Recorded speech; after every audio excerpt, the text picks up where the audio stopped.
growled, cracking his knuckles. Johnny and Chrissy watched from the table, horrified. But then Johnny had a stroke of genius. She leaned over to the man's companion, a friend who looked slightly more reasonable, and whispered loudly enough for the bully to hear. "It's such a tragedy.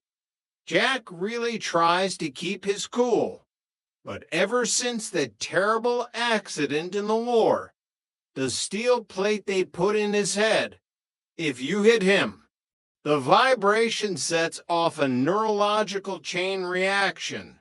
He won't feel a thing, but he'll become a human demolition machine. He once leveled a bar in Saigon with a single sneeze." The bully paused. He looked at Jack's head. He looked at Jack's wide, crazed eyes.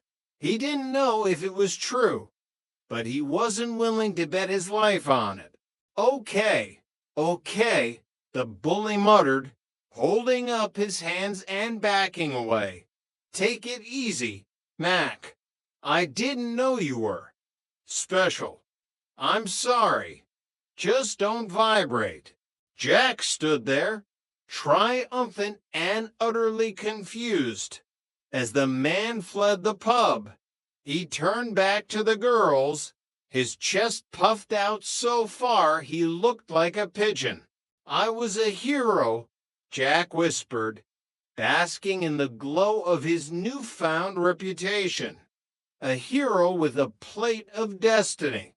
Chapter 5. The $300 envelope and the financial aid fiasco. The high of Jack's perceived heroism didn't last long. Reality, in the form of a looming deadline, came crashing back.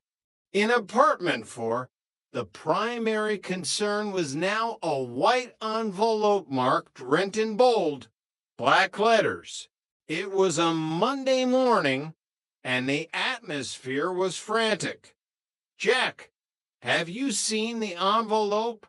Jana screamed, throwing sofa cushions across the room as if searching for a lost child.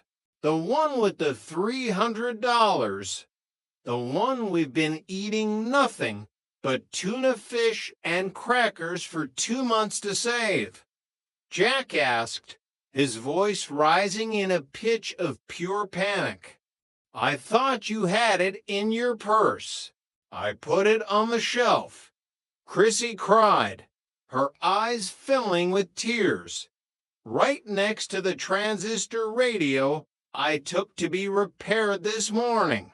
"Wait," Jack stopped, his brain connecting the dots with horrifying speed. "If you took the radio to the repair shop and the envelope was tucked underneath the radio." The realization hit them like a freight train. The front door had been left unlocked for 10 minutes. Someone, a burglar, a passerby, or a particularly wealthy squirrel had walked in and taken the envelope. The rent was gone.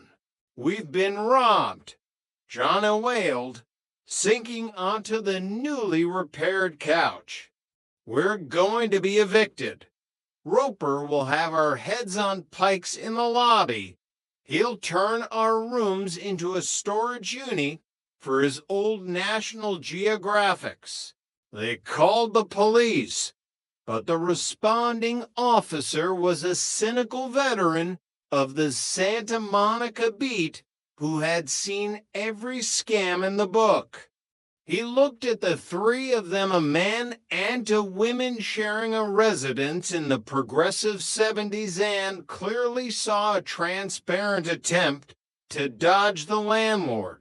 Nobody is stupid enough to leave $300 in an envelope clearly marked rent on an open shelf in an unlocked apartment, the officer said, snapping his notebook shut with a definitive click. "Next time you kids want to fake a burglary to go on a weekend trip to Vegas, try breaking a window or acting a bit more upset. But we are that stupid, Jack protested, following him to the door. Stupidity is our primary character trait, with the law offering no refuge. Jack decided to take a more academic approach to their financial crisis. He headed to the financial aid office at his cooking school, hoping to secure an emergency student loan. The interview was a disaster of Shakespearean proportions. Jack, desperate to prove extreme hardship, began describing his unconventional living situation to a stern-faced administrator named Mr. Travers. "You see, sir, I'm living with 2 girls." Jack started, trying to sound pathetic. Mr. Travers' eyebrows shot up so high they almost disappeared into his hairline. 2 girls, in the same apartment.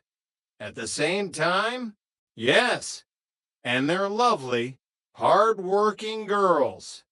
One's a typist who can't spell, the other's a florist who's allergic to pollen. And we share everything. Well, not everything, but we share the burden of existence. And now we're destitute. We're down to our last can of sardines. Mr. Tripper, the man said, leaning back and sighing. This is a modern college, not a Victorian monastery. But the government tends to look at hardship differently when a young man is living in what appears to be a beachside harem. It suggests a certain level of disposable income. In the end, it wasn't the 2 girls that ruined the application. It was Jack's father.